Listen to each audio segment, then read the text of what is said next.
بسم اللہ الرحمن الرحیم. السلام علیکم ویورز. پروگرام بگ 7 میں خوش آمدید. میں ہوں حیدر حیات خان. ناظرین, آج پروگرام میں سب سے پہلے بات کریں گے اسٹوڈنٹس کے احتجاج کی. اب آن لائن پڑھایا ہے تو آن لائن امتحانات کیوں نہیں لے سکتے؟ یہ اسٹوڈنٹس کی ڈیمانڈ ہے کہ اگر ہمیں آن لائن پڑھایا ہے تو ہمارے امتحانات بھی آن لائن لیے جائیں. اور اس ڈیمانڈ کو لے کر لاہور سمیت پنجاب کی مختلف جامعات کے اسٹوڈنٹس نے پروٹیسٹس کیے ہیں. گزشتہ چند دنوں سے مختلف مقامات پر احتجاج ہو رہے ہیں. اب بیسیکلی یہ ڈیمانڈ ہے کیوں اسٹوڈنٹس آن کیمپس امتحانات دینے سے گریز کر رہے ہیں, اس کے خلاف کیوں احتجاج کر رہے ہیں جبکہ پہلے بھی آن کیمپس امتحانات ہوتے ہیں؟ تو اب اس کی ریزن کیا ہے؟ پروگرام کے پہلے سے میں اس کو جاننے کی کوشش کریں گے, اور اس کے لیے میرے سے ٹیلی فون لائن پر موجود ہے نمرہ عارف, ممبر ہیں یوتھ جنرل اسمبلی کی Lahore college for women university سے. Nimra, thank you very much for your time. السلام علیکم. کیسے ہیں حیدر آپ؟ جی thank you very much. Nimra, سب سے پہلے تو مجھے بتائیے گا کہ کیوں پروٹیسٹ کر رہے ہیں آپ لوگ؟ کیا پرابلم کیا آپ لوگوں کو آن کیمپس ایگزامز دینے میں؟ جی حیدر, بات یہ ہے کہ being a student and member of youth general assembly, جس کے پریزیڈنٹ ہیں فہد شہباز, اس چیز کو لیڈ کر رہے ہیں. ان کا یوتھ جنرل اسمبلی کا ویژن ہی یہ ہے کہ ہمارا جو سوشل اور پولیٹیکل سسٹم ہے پاکستان کا, اس کو امپروو کیا جائے بائی امپاورنگ یوتھ. وہ اس چیز کو بھی بچوں کے ساتھ کھڑے ہیں, کیونکہ آن لائن اگر پڑھایا جائے تو آن کیمپس ایگزامز نہیں ہونے چاہیے, بیکاز اس میں ڈفرینٹ ایشوز آ رہے تھے. ڈفرینٹ ایشوز لائک, سب سے پہلا جو مین ایشو تھا اس کا انٹرنیٹ کنیکٹیوٹی کا ایشو تھا. اگر students during on line classes teacher سے یہ بات کر رہے ہیں کہ ٹیچر ہمیں سمجھ نہیں آ رہی, ہمارا انٹرنیٹ کا ایشو ہے, یہ وہ, ٹیچرز آگے سے کیا رسپانس کر رہے ہیں کہ بیٹا اس میں ہم کیا کر سکتے ہیں, یہ ہمارا بھی ایشو نہیں ہے. تو پھر کیا آپ بتا سکتے ہیں کہ یہ اس بچے کا ایشو کیوں ہے کہ جو بچہ ایک گاؤں میں رہ رہا ہے, اس بچے کا کیا قصور ہے؟ اور بات آتی ہے کہ اسٹوڈینٹس پروٹیسٹ کر رہے ہیں. جب اسٹوڈینٹس پروٹیسٹ کرنے لگے ہیں تو پھر پچھلے دنوں آپ کو پتہ ہی ہے کہ لاہور کالج کے باہر پروٹیسٹ کیا گیا, اور ٹیچرز نے بچوں کو منع کیا اس بات سے کہ بیٹا پروٹیسٹ نہیں کرے, یونیورسٹی کا امیج خراب ہو رہا ہے. بات یہ آتی ہے کہ اگر یونیورسٹی کا امیج خراب ہو رہا ہے تو کیا بچوں کی گریڈز میٹر نہیں کرتے اس چیز میں, کہ بچوں کی گریڈز خراب ہو رہے ہیں, وہ چیز زیادہ میٹر کرتی ہے. اور اسٹوڈینٹس پاکستان کا اثاثہ ہیں, یونیورسٹیز کا اثاثہ ہے, تو ٹیچرس کو اس بات کو کنسیڈر کرنا چاہیے, یونیورسٹی مینجمنٹ کو یہ بات سمجھنی چاہیے. اینڈ ایون ٹیچرس خود اس بات کو کنسیڈر کرتے ہیں. کچھ ہمارے ایسے ایگزامس تھے, کچھ سبجیکٹس ایسے تھے کہ جن کو ہم لوگ نہیں ویسے پڑھا پائے, جیسے کہ اگر ہماری فزیکل کلاسز ہوتی تو ہم اس کو سمجھاتے. اب جب خود ٹیچرز اس بات کو کنسیڈر کر رہے ہیں تو ان کو بچوں کو یہ ایشو مد نظر رکھنا چاہیے کہ بھئی اگر آن لائن کلاسز لی گئی ہیں تو پھر کلاسز اور پیپر بھی آن لائن لیے جائیں. ٹھیک ہے. اچھا نمرہ, مجھے یہ بتائیے گا, آپ نے بھی یقینی طور پر یہ کووڈ کے دنوں میں آن لائن کلاسز لی ہوں گی, آپ کی اٹینڈنس پرسنٹیج کیا ہوتی ہے؟ اگر ایک کلاس میں 50 اسٹوڈنٹس ہیں تو کتنے پرسنٹ اسٹوڈنٹس جو ہیں وہ آن لائن کلاسز اٹینڈ کر رہے تھے؟ آلموسٹ اٹینڈنس جو ہوتی تھی وہ 70 to 80% ہوتی تھی. کبھی بھی ایسا نہیں ہوا تھا کہ 100% اٹینڈنس. اور ٹیچرس کو ہمیشہ اس بات سے ایشو رہا تھا, ایک کلاس ہو رہی ہے, ٹیچرس کا میسج آ رہا ہے کہ بیٹا لنک جوائن کریں, کلاس ہے, اور بچوں کے ساتھ میسج آ رہا ہے کہ سر آج ہمارے ایریا میں لائٹ نہیں ہے, آج ہمارے ساتھ یہ ایشو ہے, وہ ایشو ہے. بچوں کو 100 طرح کے ایشوز تھے, اور ٹیچرس کو اس بات کو کنسیڈر کرنا چاہیے کہ بچے آن لائن کلاسز نہیں دے سکے, کسی کی لائٹ نہیں آ رہی, کسی کا انٹرنیٹ نہیں آ رہا, 100 طرح کے پرابلمس تھے. اچھا, جو آپ لوگوں نے جو یونیورسٹی میں آن کیمپس جب کلاسز لی ہیں, اس میں جس طرح آپ لوگوں نے کورس کور کیا, ابھی اگر ایفیشنسی کی بات کریں تو آن لائن کلاسز میں آپ کے خیال میں جو آپ کا پورے سیمسٹر ورک تھا, آپ کتنے پرسنٹ اس کو کمپلیٹ کر سکیں, یا کتنے پرسنٹ کورس آپ لوگوں نے کمپلیٹ کیا آن لائن کلاسز کے دوران؟ بات یہ ہے کہ جب ہمیں فزیکل کلاسز اور کیمپس کلاسز ہماری لی جا رہی ہیں, وہاں پہ ٹیچرس کو پتا ہے کہ انہوں نے آنا ہے, وہاں پہ انٹرنیٹ کا کسی کو ایشو نہیں تھا, کیونکہ سارے بچے ٹرانسپورٹ اویلیبل تھی, سارے بچے آ رہے تھے, ٹیچرز یونیورسٹی میں آ رہے تھے. اب سم ٹائم ایسے ہو رہا تھا کہ کچھ بچے کلاسز نہیں لے پائے, ان کے ٹاپکس کلیئر نہیں ہے کیونکہ بچوں کی لائٹ نہیں آ رہی, اور سم ٹائم ایسے ہے کہ ٹیچرس کا میسج آ رہا ہے, ٹیچرس کی کال آ رہی ہے کہ بیٹا آج ہمارے ایریا میں لائٹ نہیں ہے, یا آج فلاں جگہ پہ بزی ہوں, یا ایسا کچھ ایشو تھا. تو بچوں کا سلیبس بھی اس حد تک کور نہیں ہو سکا, اور نہ بچے اس چیز کو سمجھ پائے ہیں, جیسے کہ ایز کمپیئر اگر آن کیمپس کلاسز ہوتی تو بچے اس چیز کو سمجھ سکتے. چلے نمرہ, آخر میں مجھے یہ بتائیے گا, ان کیس اگر یونیورسٹیز جو ہیں وہ ڈٹی رہتی ہیں جس طرح آپ لوگ ڈٹے ہوئے ہیں ابھی, اور یونیورسٹیز کہتی ہیں کہ نہیں جی آپ لوگوں نے جو مرضی کرنا ہے آپ لوگ کر لیں, ہم لوگوں نے تو ایگزامز آن کیمپس لینے ہیں, تو اس صورت میں آپ لوگ اب کیا سال ضائع کریں گے اپنا, یا آپ لوگ آن کیمپس جا کے ایگزامز دیں گے؟ حیدر, بات یہ ہے کہ اگر اسٹوڈنٹ یونیورسٹیز یہ بچوں کا مطالبہ نہیں مانتی کہ وہ آن کیمپس, وہ اس بات پہ ڈٹے ہوئے ہیں کہ آن کیمپس ایگزامس لیتے ہیں, تو بچے اپنا سال ضائع نہیں کر سکتے. جیسے کہ آپ کو پتا ہے پچھلے 2 سیمسٹر پورے سال سے جب یونیورسٹی بند ہے تو بچوں کو فیس کا بھی ایشو آ رہا تھا, اب اگر بچے نے جب فیس دیا اس میں یونیورسٹی لائبریری سیکورٹی چارجز تھے, ٹرانسپورٹ کے چارجز تھے, لیکن یونیورسٹی جب بند ہے, آپ لوگ نہیں جا رہے, نہ لائبریری کی آپ کو فیسلٹی اویلیبل ہے, نہ آپ ٹرانسپورٹ لے رہے ہو, تو پھر وہ فیسوں کا کنسیشن نہیں بالکل بھی دیا گیا کسی قسم کی. لیکن اب کیا یونیورسٹی اس بات کو ہمیں یہ بچوں کا مسئلہ سمجھ سکتی ہے, کسی کے گھر کے فائنینشیل ایشوز آپ جا کے سمجھ سکتے ہیں کہ ایک بچہ انہوں نے یونیورسٹی کے سیمیسٹر کے ایگزام کی فیس دی ہے, اور جب اس کے پیپرز ٹھیک نہیں ہو رہے تو کیا وہ افورڈ کر سکتا ہے کہ وہ سمر لگائے؟ تو پھر obviously بچے اس بات پہ جائیں گے اور بچے ایگزام دیں گے, آئدر وہ فیل ہوں یا نہ ہوں, یہ پھر ایک الگ مسئلہ ہے. لیکن ایک بچے کو مینٹلی ڈپریشن بہت زیادہ ہے کہ آپ کچھ دن پہلے اس چیز کو بتا رہے ہو کہ آپ کے آن کیمپس ایگزامز لیے جائیں گے, حالانکہ جب سیمیسٹر اسٹارٹ ہوا تھا سب بچوں کو اس چیز کو انفارم نہیں کیا گیا تھا. اور ایسے آپ کو پتا ہے کہ ایک چیز کرنے کے لیے آپ کو سب سے پہلے مینٹلی پریپیئر ہونا بہت ضروری ہوتا ہے کہ آپ کچھ کرنے چاہیے. بالکل ٹھیک ہے نمرہ عارف, بہت شکریہ آپ کا, آپ نے اپنا قیمتی وقت مجھے دیا. ناظرین, آپ نے اسٹوڈنٹ کی گفتگو سنی. ان کا مطالبہ یہ ہے کہ اگر آن کیمپس ہمیں پڑھایا ہے, ہماری کلاسز آن لائن لی ہیں, آپ لوگوں نے آن لائن کلاسز لی ہیں, تو پھر آپ لوگوں کو ایگزامز بھی آن لائن لے لینے چاہیے. اور دوسری چیز ہے جو ڈپریشن کی بات کی ہے, یہ ایک بڑی اہم چیز ہے, کیونکہ اگر اس ایج میں اسٹوڈنٹس اگر ڈپریشن میں جا رہے ہیں, اور ایشو یہ ہے جو شاید اتنا بڑا ایشو نہیں ہے, گورنمنٹ نے پہلے بھی آن لائن کلاسز لی تھیں اور آن لائن ایگزامز بھی ہوئے ہیں, اور یہ جینوئن ایشوز ہیں, ان کے اوپر شروع دن سے بات ہوتی جا رہی ہے کہ پاکستان کے اندر ماحول وہ نہیں ہے جو آن لائن کلاسز کو سوٹ کرتا ہو, کیونکہ ہر گھر میں انٹرنیٹ کا ایشو تھا. پھر ایک گھر جس میں 1-2 سے زائد بچے ہیں, وہاں پہ انٹرنیٹ کے ساتھ الیکٹرانک گیجٹس کا پرابلم تھی. ہر بچے کو فون پرووائڈ کرنا یا لیپ ٹاپ پرووائڈ کرنا وہ بھی بہت مشکل تھا کچھ پیرنٹس کے لیے. اور یہ ملٹیپل ٹائمز ملٹیپل جگہوں سے یہ کمپلینز آئیں کہ انٹرنیٹ کا بھی جو پاکستان میں ایشو ہے, اور اس کے بعد یہ الیکٹرانک گیجٹس ہر گھر افورڈ نہیں کرتا. پاکستان کے اندر فائنینشلی اکنامکلی وہ حالات نہیں ہیں کہ ہر گھر میں یہ چیزیں افورڈ کی جائیں. تو اس کے ساتھ اسٹوڈنٹس کے لیے بہت مشکل ہے کہ وہ آن لائن اپنا کورس کور کریں یا آن لائن پڑھ سکیں. اور جس طرح یہ 70-80% اگر ہم ویسے تو یہ بڑی بہت زیادہ پرسنٹیج, اگر 70-80% اسٹوڈنٹس نے آن لائن کلاسز اٹینڈ کی ہیں, کیونکہ شروع میں ہمیں یہ شکایات مل رہی تھیں کہ آن لائن کلاسز کے اندر بھی زیادہ بڑی تعداد اسٹوڈنٹس کی شامل نہیں ہو پا رہی, جس کی وجہ یہ ہے کہ ہر گھر میں چونکہ الیکٹرانک گیجٹس نہیں ہے, ہر گھر میں موبائل فون نہیں ہے, ہر گھر میں انٹرنیٹ کی فیسلٹی اویلیبل نہیں ہے, یا لیپ ٹاپ اگر ایک ہے اور ایک ٹائم پہ 2 بچے گھر میں جن کی آن لائن کلاسز چل رہی ہیں تو دونوں ایک ساتھ کلاس اٹینڈ نہیں کر پا رہے. تو یہ پرابلمس تھیں جس کی وجہ سے جو اٹینڈنس ریشو تھی وہ بہت کم تھی جو آن کیمپس کلاسز کی نسبت. تو یہ بھی ایک بڑی ریزن تھی, کیونکہ اسٹوڈنٹس کی انڈرسٹینڈنگ کا لیول وہ نہیں تھا. پھر ہمارے ہاں ٹیچرز اس طریقے سے ٹرینڈ نہیں ہیں, ہمارے پاس اس طرح کی فیسلٹیز اویلیبل نہیں ہیں کہ آن لائن کلاسز جو ہیں اس میں بچے کے کانسیپٹس کلیئر کروا سکیں. اور اگر گریجویشن لیول کے اوپر اگر یہ اسٹوڈنٹس کو پرابلم فیس کرنا پڑتی ہے تو یہ ایک بڑا اہم مسئلہ ہے. اور میرا خیال ہے کہ اس کے اندر یونیورسٹی انتظامیہ کو یقینی طور پر اسٹوڈنٹس کے ساتھ رابطہ کر کے کوئی مڈل وے اختیار کرنا چاہیے, کیونکہ ان کیس جس طرح نمرہ نے بات کی کہ اگر اسٹوڈنٹس جو ہیں وہ آن کیمپس ایگزامس کے لیے رضامند ہو جاتے ہیں, یونیورسٹی نہیں مانتی تو ان جن حالات میں وہ ایگزامز دیں گے, پھر فیس کا بڑا مسئلہ ہے کہ وہ ہر بچہ افورڈ نہیں کرے گا وہ فیس کو جو سمر کلاسز کے لیے, اس لیے بچے ایگزامز تو دے دیں گے لیکن اگر وہ ریزلٹس نہیں آ سکیں گے جو ریزلٹس آنے چاہیے تو پھر الٹیمیٹلی یہ بھی ایک بہت بڑا مسئلہ بن جائے گا. تو اس میں میرا خیال ہے کہ گورنمنٹ کو بھی سیریسلی سوچنا چاہیے, گورنمنٹ کو دیکھنا چاہیے کہ کون سی چیز ہے جو سوٹ کرتی ہے اسٹوڈنٹس کو بھی, کیونکہ الٹیمیٹلی یہ اسٹوڈنٹس کے فیوچر کا معاملہ ہے. اور یہ کوئی 1-2 یا 4-5 اسٹوڈنٹس کی بات نہیں ہے, یہ بہت بڑی تعداد ہے اسٹوڈنٹس کی جو اس وقت مختلف جامعات میں پڑھ رہی ہے, اور ہر یونیورسٹی کا یہ پرابلم ہے. تو اب دیکھتے ہیں کہ کیسے اس ایشو کو فیوچر میں ہینڈل کیا جاتا ہے. پروگرام میں ایک بریک شامل کریں گے, بریک کے بعد پروگرام کا سلسلہ آگے بڑھیں گے, کہیں نہ جائے گا. اسٹے ود اس.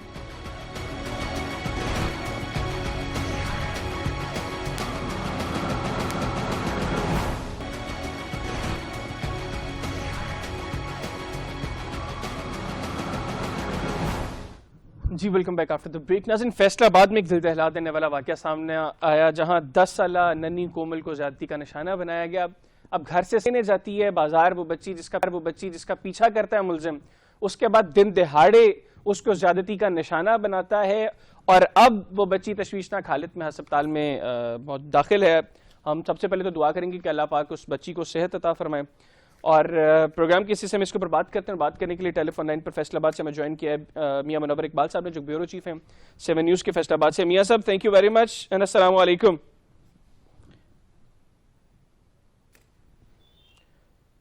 میاں منور صاحب آپ میری آواز سن پا رہے ہیں؟ جی وعلیکم السلام حیدر صاحب، مجھے آواز آ رہی ہے آپ کی؟ جی منور صاحب مجھے یہ بتائیے گا یہ کیا ہوا، کیا ہے یہ واقعہ کیا ہے؟ اچھا حیدر صاحب، واقعہ جو ہے کل دوپہر کو یہ پیش آیا جب تھانہ رضا آباد کے علاقہ سے 10 سالہ بچی جو ہے اس کو اغوا کیا گیا۔ اغوا کرنے کے بعد جو ہے زیادتی کا نشانہ بنایا گیا۔ 10 سالہ کومل جو ہے تقریباً 2 بجے کے قریب گھر سے نکلتی ہے گھر کا کچھ سامان لینے کے لیے۔ وہ جب دکان پر جاتی ہے تو نامعلوم درندہ صفت ملزم جو ہے اس کا تعاقب کرتا رہتا ہے۔ تو سی سی ٹی وی فوٹیج جب 7 نیوز نے حاصل کی تو اس میں دیکھا جا سکتا ہے کہ ایک دکان کے پاس وہ ملزم جو ہے وہ کھڑا ہوتا ہے اور بچی کو ایک دفعہ پھر آگے گزار دیتا ہے تاکہ وہاں سے جو رش ہے یا دکان پہ جو لوگ ہیں وہ اس کو دیکھ نہ سکے۔ آگے جا کر وہ بچی کو اس کے اچھا منور بھائی مطلب بچی پہلے گھر سے بازار آتی ہے، اس وقت وہ شخص اس کا پیچھا کرتے بازار دکان تک آیا ہے؟ جی بالکل حیدر صاحب ایسے ہی ہوا ہے۔ جی جی ٹھیک ہے آپ کنٹینیو کریں پلیز۔ جی جیسے ہی وہ بچی آگے گزر جاتی ہے تو وہ نامعلوم ملزم ہے وہ بچی کے پیچھے جاتا ہے تاکہ کوئی ایسی جگہ ہے جہاں پہ رش کم ہو۔ بچی کے والد کے مطابق بچی کو ایک سپاری دی جاتی ہے تو اور کہا جاتا ہے کہ آپ کے والد جو ہیں وہ دور کھڑے ہیں، وہ آپ کو بلا رہے ہیں۔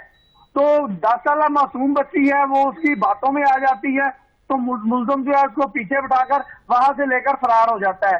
وہاں آگے تقریباً 2 سے 2.5 کلومیٹر کا فاصلہ ہے جہاں پر جا کر ویران جگہ پر جا کر بچی کے ساتھ زیادتی کی جاتی ہے، اس کے ساتھ درندگی کی جاتی ہے۔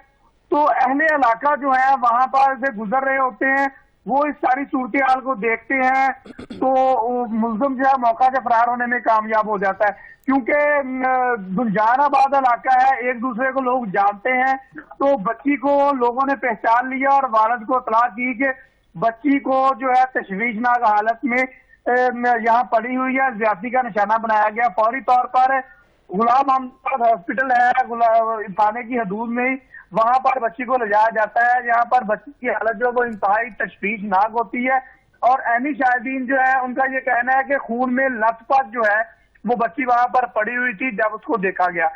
اب حیدر صاحب یہاں پر سب سے تشویشناک بات یہ ہے کہ پولیس کی جانب سے مقدمہ درج کیا جاتا ہے۔ آر پی او فیصلہ آباد جو ہے سب سے پہلے اس واقعے کا نوٹس دیتے ہوئے سی پی او فیصلہ آباد سہیل چودھری سے رپورٹ طلب کرتے ہیں اور یقین مانے کہ صبح سے اب تک رپورٹ ہی طلب کی جا رہی ہے۔ اس کے علاوہ کوئی خاطر خواہ جو ہے ہم نے تفتیش کا عمل نہیں دیکھا۔ اچھا مجھے منور بھائی یہ بتائیے گا کہ یہ واقعہ ہے کتنے بجے کا؟ یہ جو لواحقین ہیں ان کے مطابق جو ہے دوپہر کے تقریباً 2 سے 3 بجے کا ٹائم تھا جب بچی گھر سے نکلی ہے۔ کل کی بات میں کر رہا ہوں۔ بالکل ٹھیک ہے۔ اچھا اور بچی کے والد کیا کرتے ہیں؟ بچی کے والد ایک مزدور ہیں، ہم نے ان کا سارٹ بھی کیا ہے کہ وہ مزدوری کرتے ہیں، کوئی مطلب بہت بڑے نہیں ہے، ایک درمیانہ سا گھر ہے جس کے اندر یہ رہائش پذیر ہے اور وہیں پر عرصہ دراز سے اسی محلے میں رہ رہے ہیں۔ کوئی مطلب یہ نہیں ہے کہ کسی کرائے کے گھر میں رہتے ہو، اسی محلے میں رہ رہے ہیں جس کی وجہ سے بچی کی جو پہچان تھی وہ ذرا آسان ہو گئی۔ اب حیدر صاحب سی پی او سے رپورٹ طلب کی گئی ہے، سی سی ٹی وی فوٹیج اس کی موجود ہے جس میں ملزم واضح طور پر دیکھا جا سکتا ہے۔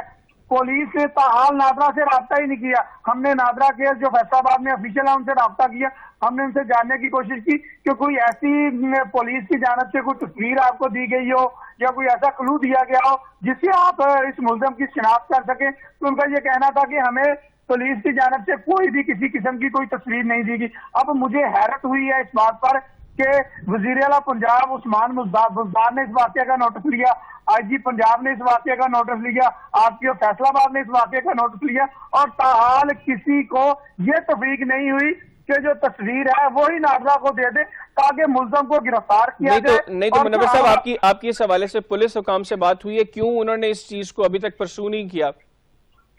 جی بالکل، ابھی تھوڑی دیر پہلے جب میں اسی کے حوالے سے بات کر رہا تھا تو اس کا یہ کہنا تھا کہ پولیس اب آئی ہے ان کے پاس اور جو نقشہ موقع ہے وہ بنا رہی ہے۔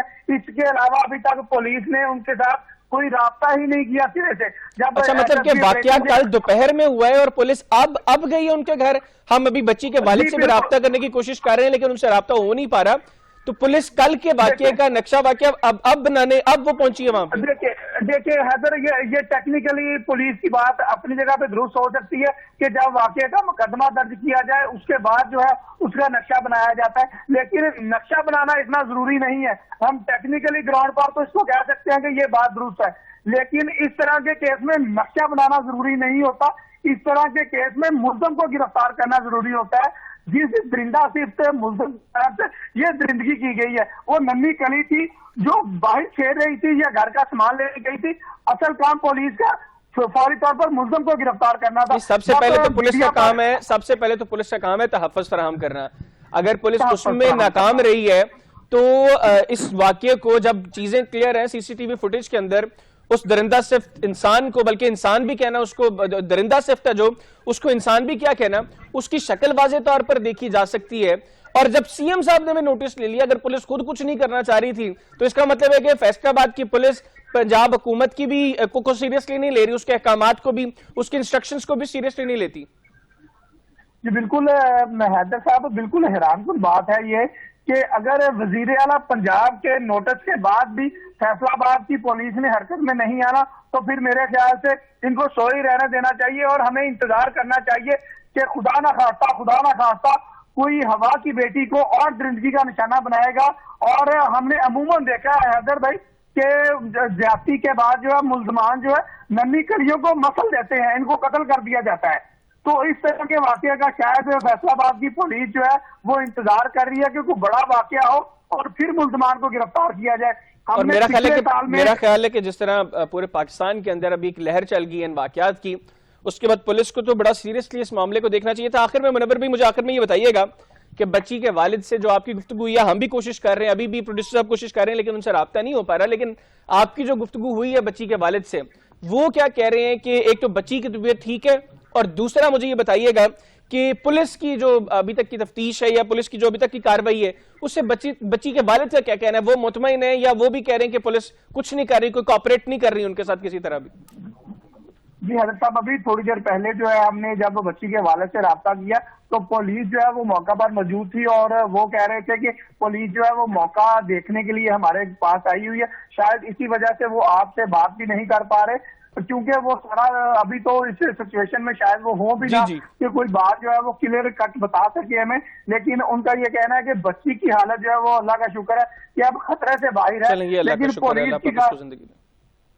پولیس کی کارکردگی تو ہمارے سامنے ہے. میرا خیال سے والد سے پوچھنے کی ضرورت نہیں ہے, وہ تو ساری سامنے آ چکی ہیں. ناظرہ کے افیشل جو ہیں وہ بھی ساری حقیقت بتا رہے ہیں کہ کسی قسم کی کوئی تصویر ہمارے پاس نہیں آئی, اور باقی جو وہاں پر لوگ ہیں اور اتنی دیر بعد بھی اگر ملزم نہیں پکڑا جائے گا تو میرے خیال سے فیصلہ آباد کی پولیس پر ایک سوالیہ نشان ضرور ہے یہ کہ آخر وہ کب ملزم کو پکڑے گی, اور کیا اور جو ہے نوٹس کا انتظار کیا جا رہا ہے. وزیر اعلیٰ عثمان گلزار کے نوٹس کے بعد اور آئی جی پنجاب کے نوٹس کے بعد بھی اگر فیصلہ آباد کی پولیس حرکت میں نہیں آئی تو پھر کسی اور بڑے کسی نوٹس کی طرف ہم کہیں گے کہ وزیر اعظم پاکستان عمران خان سے کہیں گے کہ فیصلہ آباد کے اندر جو ہے جو ننھی کلیاں جو ہے ان کو مسئلہ جا رہا ہے, ان کو درندوں کی جانب سے درندگی کا سامنا ہے, تو شاید جو ہے فیصلہ آباد کی پولیس کو کوئی ہوش آ جائے. وزیر اعظم عمران خان جو انصاف تحریک انصاف کا نام لے کر جو ہے اقتدار میں آئے ہیں تو شاید کسی ننھی کلی کو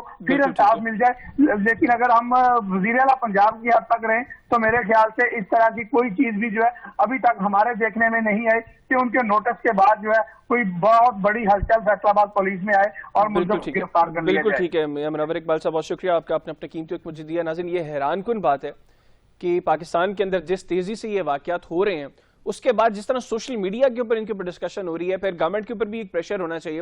ویسے تو انسانیت کے ناطے تمام اداروں کو اس کے اوپر کام کرنا چاہیے, لیکن اس کے باوجود جب ایک چیز ہائی لائٹ ہوگی اس کے باوجود پنجاب کی یہ جو فیصلہ آباد پولیس ہے اگر وہ اس کے اوپر کام نہیں کری تو میرا خیال ہے کہ یہ واقعہ اب کہیں اور ہو. لیکن اگر اسی طرح پولیس کی کارروائی اس طریقے سے چلے گی, اس طریقے سے پروسیڈ کرے گی اگر پولیس, میں نہیں کہہ رہا کہ اس کے اندر جو ان کی گائیڈ لائنز ہیں یا جو انسٹرکشن ان کو بائی پاس کر کے کچھ چیزیں کریں, یہ اس میں تھوڑی سی میرا خیال ہے کہ گورنمنٹ کو اس طرح کے اسپیسیفک کیسز کے اندر اس طرح کے رولز بنا دینے چاہیے کہ فوری طور پہ ان کو پروسیس کیا جائے. اب ایک شخص جس کی تصویر واضح ہے, ایک کیس وہ ہے جس میں پتہ ہی نہیں ہے کہ ملزم کون ہے, اس کو جانتا کوئی نہیں ہے, اس کی تصویر کسی نے نہیں دیکھی. اس کیس میں ملزم کی تصویر واضح ہے, اور اگر 24 گھنٹے سے زیادہ گزر گئے اس واقعے کو, اس کے بعد باوجود نادرہ کو ویریفیکیشن کے لیے تصویر ہی نہیں بھیجی فیصل آباد پولیس نے, تو میرا خیال ہے کہ یہ ان کی کمپٹنس کے اوپر ایک سوالیہ نشان ہے. پروگرام میں ایک بریک شامل کریں گے, بریک کے بعد پروگرام کا سلسلہ آگے بڑھیں گے, کہیں نہ جائے گا. اس کے بعد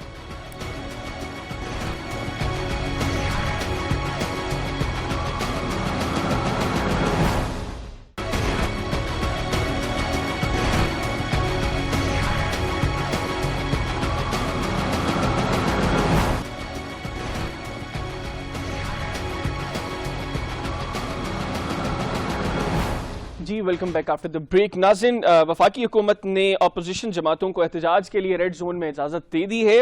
اب اسٹریٹجی کیا ہوگی اپوزیشن جماعتوں کی, کل کیسے گورنمنٹ کو پریشرائز کرنے کی کوشش کی جائے گی, اس کے اوپر پروگرام کے حصے میں بات کریں گے. اور بات کرنے کے لیے ٹیلی فون لائن پر مجھے جوائن کیا پاکستان مسلم لیگ نون کے ممبر قومی اسمبلی وحید عالم خان صاحب نے. وحید صاحب, thank you very much for your time and السلام علیکم. جی وعلیکم السلام. وحید صاحب, کل کی کیا اسٹریٹجی ہے آپ کی, کیسے گورنمنٹ کو پریشرائز کرنے کی کوشش کی جائے گی کل پی ڈی ایم کی جانب سے؟ نہیں, گورنمنٹ کو کون پریشرائز کر رہا ہے, ہم تو انصاف مانگ رہے ہیں. کیونکہ یہ کیس جو ہے, آپ کے علم میں بات ہے کہ 7 سال ہو گئے اس کیس کو لگے ہوئے. تو آپ بھی جانتے ہیں کہ یہ کہا جاتا ہے کہ justice is delayed which means justice is denied. تو 7 سال سے جس چیز کا فیصلہ نہیں ہو رہا وہ فیصلہ مانگنے جا رہے ہیں. تو اس میں کوئی تو دے نا, یس کریں نو کریں جو بھی کرنا ہے. اور آپ کے سامنے ہے کہ یہ فورن فنڈنگ کیس جو ہے, اس میں پی ٹی آئی والوں نے تسلیم کر لیا ہے کہ انہیں فورن فنڈنگ کیس ہوا, اور اس کے آگے جو معاملہ تھا, پہلے تو مان ہی نہیں رہے تھے اتنی دیر سے, اب تو مان لیا, انہیں تسلیم کر لیا ہے. تو ظاہر ہے جو قانون اور آئین کے خلاف باتیں ہوں گی اسی پر وہ کوئی رکھ دیں گے نا. تو ہم تو صرف اس لیے جا رہے ہیں کہ اس کو ڈیلے مت کریں, قانون کی ناانصافی ہے, اس کو جتنی جلدی ہو سکتا ہے اس کا فیصلہ کریں. اچھا وحید صاحب, اگر 7 سال میں اگر اس کا ابھی تک فیصلہ نہیں آ سکا, تو آپ کے خیال میں کل کے احتجاج کے بعد کوئی پریشر ہوگا الیکشن کمیشن کے اوپر, وہ جلدی کو فیصلہ سنا دے گی, یا آپ لوگوں کو پتہ ہے کہ بس ٹھیک ہے ایک احتجاج کرتے ہیں تاکہ ہم لوگ یہ تو کہہ سکیں کہ ہم نے تو احتجاج بھی کیا تھا؟ دیکھیں, یہ بات نہیں ہوتی کہ احتجاج کیا کہ نہیں کیا.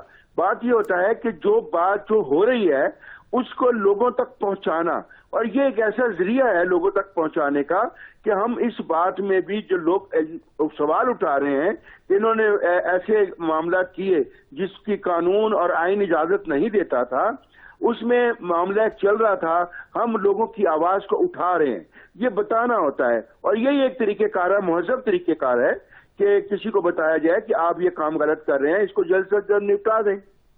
اچھا بھائی صاحب, مجھے یہ بتائیے گا کہ پی ٹی آئی کی جانب سے یہ موقف ہے کہ ٹھیک ہے فارن فنڈنگ کیس کا فیصلہ آ جائے, لیکن تمام جماعتوں کی جو فنڈنگ کے حوالے سے جو ڈیٹیلز گئی ہیں, جو کیسز گئے ہوئے ہیں, ان کا فیصلہ اکٹھا ہے تاکہ عوام کے لیے آسان ہو. تو آپ یہ بھی مطالبہ, ٹھیک ہے آپ لوگ اس کو تسلیم کرتے ہیں, یا آپ کے خیال میں پہلے پی ٹی آئی کا فیصلہ ہے اس کے بعد باقی فیصلے ہیں؟ دیکھیں میری بات, یہ تو پہلی بات تو یہ ہے کہ یہ زیادتی ہوگی کہ ایک چیز آپ 7 سال سے فیصلہ نہیں کر پا رہے, یعنی ان سے ثبوت نہیں مانگ رہے, کچھ نہیں کر رہے, اور دوسری جماعتوں سے آپ یہ کہیں کہ آپ 2 مہینے میں 3 مہینے میں سارا کچھ کر دیں. پہلی بات تو یہ, پہلے اس کا فیصلہ ہونا چاہیے. دوسری بات کہ کچھ ہی پارٹی کو, ہماری پارٹی کو بھی کوئی اعتراض نہیں ہے, ہمارے جو ہیں اکاؤنٹ وغیرہ جو بھی ہوگا وہ ہم دے دیں گے ہمارے, کیونکہ پہلے تو ہماری اس میں ہمارا کوئی فورن فنڈنگ اکاؤنٹ ہی نہیں تھا. یہ تفصیلات بھی ہمارے جو وکلا ہیں وہ وہاں پر دے دیں گے. لیکن مسئلہ تو پھر وہی ہے کہ آپ یہ کیوں ایک دم سارا کرنا چاہتے ہیں, پہلے اس کا تو فیصلہ کر دیں جو پہلے چل رہا ہے, تاکہ سیٹ تو دیٹ ٹارگیٹ کیا ہے.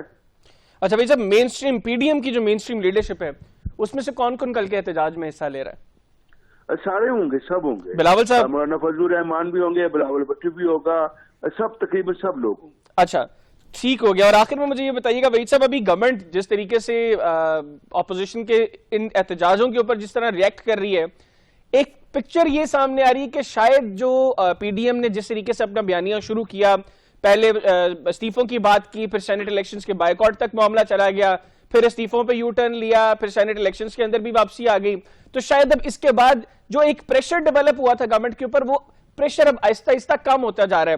تو اب آپ کے خیال میں گورنمنٹ کسی طور پی ڈی ایم کی ان موومنٹ, ان احتجاجوں کو اور یہ جو کچھ پلان کر رہی ہے ان اسٹریٹجیز کو گورنمنٹ سیریسلی لے گی؟ نہیں، پہلی بات تو یہ ہے سیریس لینے کی کی بات نہیں ہے، یہ ہمارا ڈیموکریٹک حق ہے، کوئی بھی ہو نہیں آپ حق ایکسرسائز کریں، آپ حق ایکسرسائز کریں، میں گورنمنٹ کی سیریسنس کی بات کہہ رہے ہیں جی کہ ہم نے یو ٹرن لیا، یہ کیا وہ کیا. میں ہم کو ایک بات بتا دوں، جو پی ڈی ایم ہے نا وہ اپنے ٹارگٹ پر جا رہی ہے. پہلا ٹارگٹ تھا ہمارا جلسے جلوس جلسے کرنا، وہ ہم نے مکمل سکسیسفلی کر لیے لاہور میں، اسلام آباد، سب جگہ پر. ہمارا دوسرا ٹارگٹ اب ہے 31 جنوری کو ہم اپنا نیا عمل اگلا دیں گے. آپ یہ کہہ رہے ہیں نا استعفے نہیں دیے، یہ نہیں کیے، یہ تو کہیں ہم نے کہا ہی نہیں کبھی بھی. یہ کہا تھا کہ 31 جنوری کو پھر فیصلہ کریں گے کہ لانگ مارچ کرنا ہے، کیا کرنا ہے. استعفوں کا آپشن تو آخری آپشن ہے.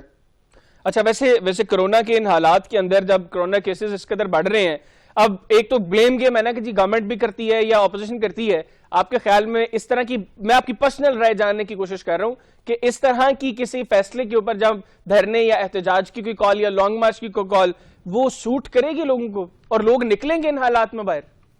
دیکھیں میری بات سنیں، آپ نے دیکھا کہ جب ہم نے کراچی میں جلسہ کیا، لاہور میں جلسہ کیا، ملتان میں جلسہ کیا، کس شدت کے ساتھ یہ باتیں کہی گئی، لیکن لوگ وہاں بھی کراچی میں بھی آپ نے دیکھا کتنا بڑا اجتماع تھا، لاہور میں کتنا بڑا اجتماع تھا، ملتان میں کتنا بڑا اجتماع تھا.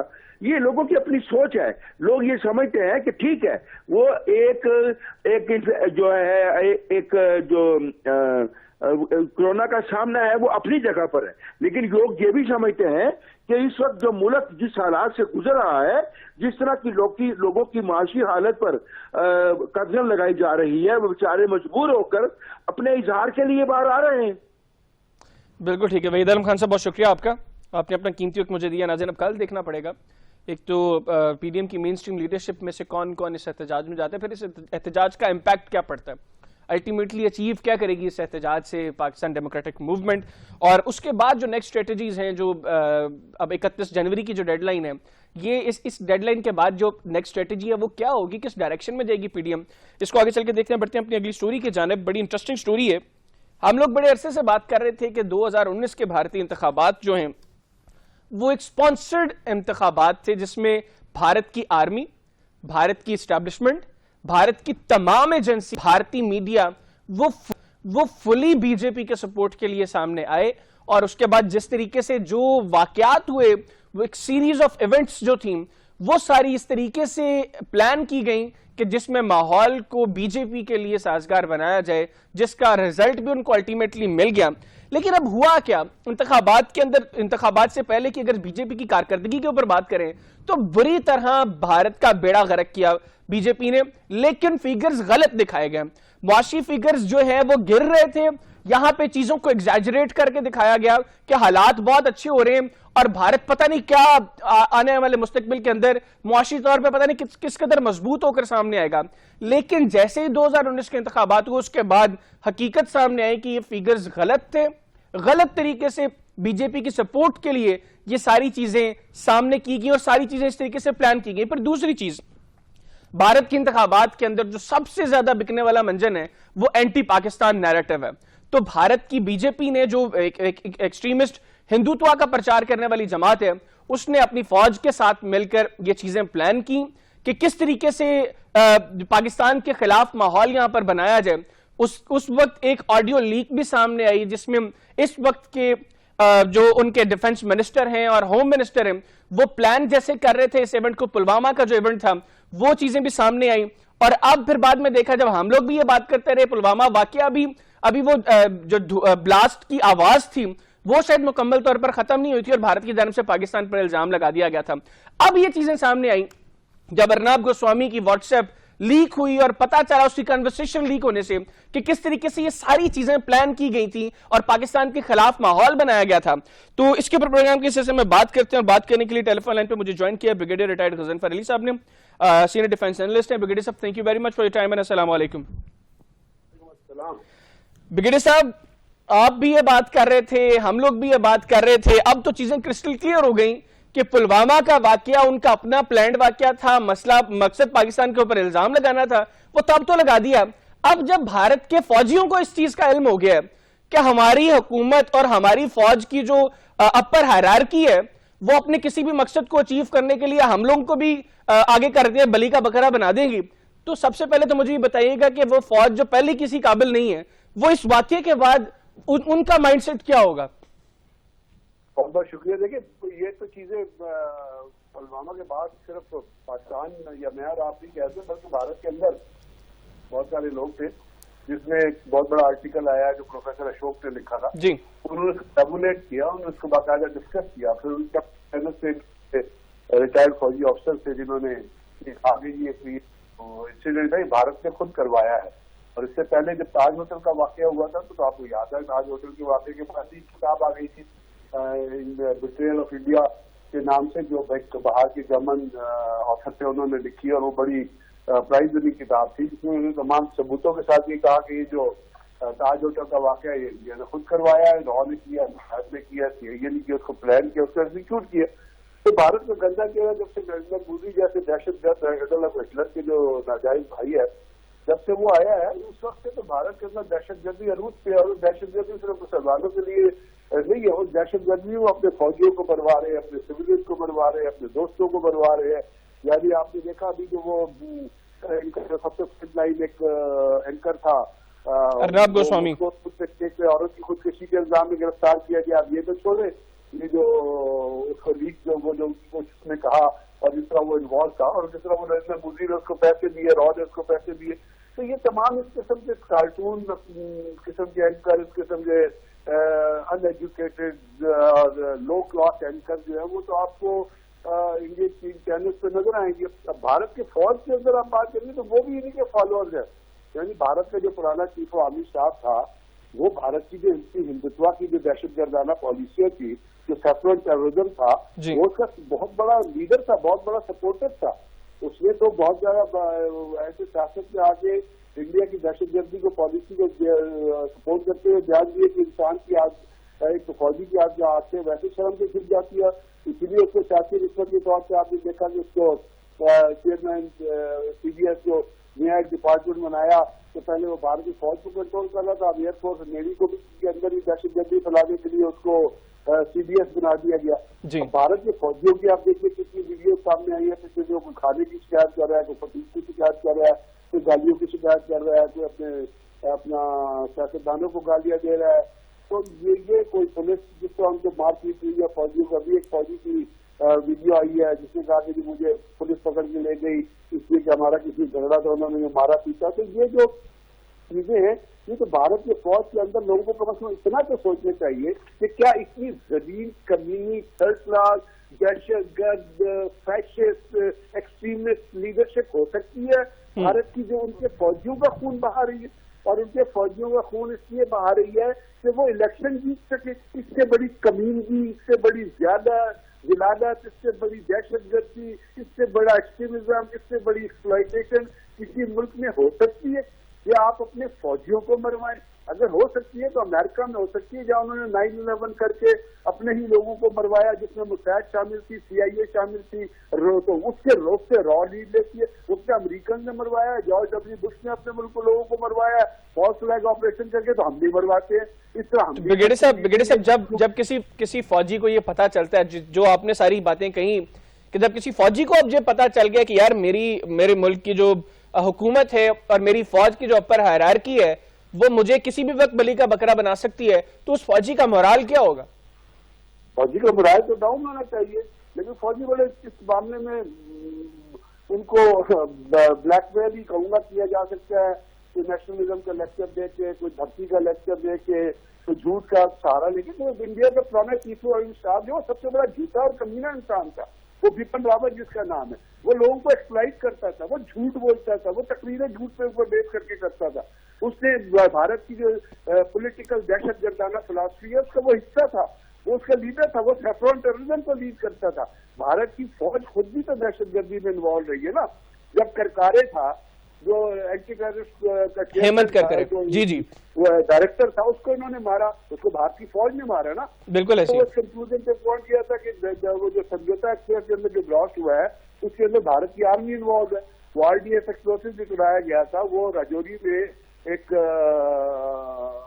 آرڈننس کا ایک ڈپو تھا، وہاں سے وہ چرایا گیا تھا. تو بھارت کی فوج دہشت گردی کرواتی ہے, اس میں بھارت کے ریٹائرڈ جنرل جو دہشت گردی کے اسکول ہیں, اسکول ہے, وہاں پہ دہشت گردی. ایک بھارت کی نام نکل گیا. ایک دفعہ ایک دلت کا کیس پیش ہوا, ایک دلت لڑکی جس ریپ کیا گیا تھا, تو وہ بھارت کے جو جرنیل تھے انہوں نے دلتوں کو جانوروں سے تشبیہ دے دی. اس قسم کی جو فلاسفی وہاں پہ موجود ہے, مائنڈ کی جو ایکسپلائٹیشن ہے, جو ایک آپ سکننگ مائنڈ جو ہوتا ہے, سائیکوپیتھ مائنڈ وہاں پہ بیٹھے ہوئے ہیں, جو ذہنی طور پہ مفلوج ہو گئے ہیں. وہ ذہنی طور پہ مذہب کے اوپر دہشت ہوتے ہیں. مذہب تو دہشت گردی کی تربیت نہیں دیتا, لیکن لوگ ہوتے ہیں, دماغ ہوتے ہیں جو مذہب کے ذریعے دہشت گردی کو فروغ دیتے ہیں. جیسے زیونسٹ ہے, یہودی ہیں, وہ اپنا یہودیت کو بیس بنا کے دہشت گردی کرتے ہیں. جیسے بڑے وہ ہائی گریڈ کرسچنز ہیں جنہوں نے یہودیوں کو مارا تھا یورپ کے اندر, یہودی انہوں نے, یا ہٹلر کو دیکھے, جو ہٹلر نے دہشت گردی شروع کی تھی, نریندر مودی اس کا فالوور ہے, امیت شاہ اس کو فالوور ہے. انہوں نے تو صاف کہہ دیا تھا کہ انڈیا کے اندر صرف ہندو رہیں گے, ہندوؤں کے علاوہ کوئی نہیں رہے گا. تو یہی جرمنی نے کہا تھا کہ جرمن جو ہے وہ آرین ریس کے لیے, پچھلی سیکنڈ ورلڈ وار کے اندر انہوں نے لوگوں کو جو پوری دنیا کو ایک کیاس اور دہشت گردی کی فضا میں انوالو کیا. تو یہ انڈیا کے اندر لیڈرشپ ہے, کہ پولیٹیکل لیڈرشپ ہے, کہ ملٹری لیڈرشپ ہے. یہ بنیادی طور پہ مذہبی دہشت گردی پہ بلیو کرتے ہیں, فنیٹسزم پہ بلیو کرتے ہیں, ریلیجس ایکسٹریمزم کے اوپر جا کر یہ چیزوں کے ساتھ چیزوں کو ایکسپلائٹ کر رہے ہیں. بریگیڈیئر صاحب بہت شکریہ آپ کا, آپ نے اپنا قیمتی وقت مجھے دیا. ناظرین, اب میرا خیال ہے کہ بھارت کے اندر بھارت کی فوج کے علاوہ عام بھارتی شہری وہ تو شاید اتنی عقلتا تھا کہ 2019 کے بعد جو حالات سامنے آئے, جو پکچر کلیئر ہوئی, جو غلط تصویریں, غلط فیگرز کوٹ کیے گئے تھے مودی کے پہلے دور اقتدار کے دوران کے, جس کی بیس کے اوپر اور جس طرح یہ سیریز آف ایونٹس پلان کر کے مودی آیا, اب یہ چیزیں سامنے آ گئی ہیں. اب یہ چیزیں کرسٹل کلیئر ہیں اور کسی کے لیے بھی اس میں یہ فیصلہ کرنا مشکل نہیں ہوگا کہ بی جے پی اور آر ایس ایس کی یہ جو ایکسٹریمسٹ رجیم ہے, یہ اپنی مرضی کے لیے, اپنے مطلب کے لیے, اپنے مقصد کو اچیو کرنے کے لیے بھارت میں کسی کو بھی کسی بھی وقت بلی کا بکرا بنا دیں گے. اور ان حالات کے اندر بھارتی فوج کو اپنی سینئر ہائرارکی کی یا اپنی حکومت کی کسی حکم کو ماننا چاہیے یا نہیں چاہیے, یہ فیصلہ اب ان کو خود کرنا ہے. اور اس حکومت کا, اس اپر ہائرارکی کا جو کسی بھی وقت اپنے کسی بھی مقصد کو اچیو کرنے کے لیے ان کو بلی کا بکرا بنا دیں گے. آج کے پروگرام سے اتنے کے لیے, پروگرام تک کے لیے حیدر حیات خان کو اجازت دیجیے.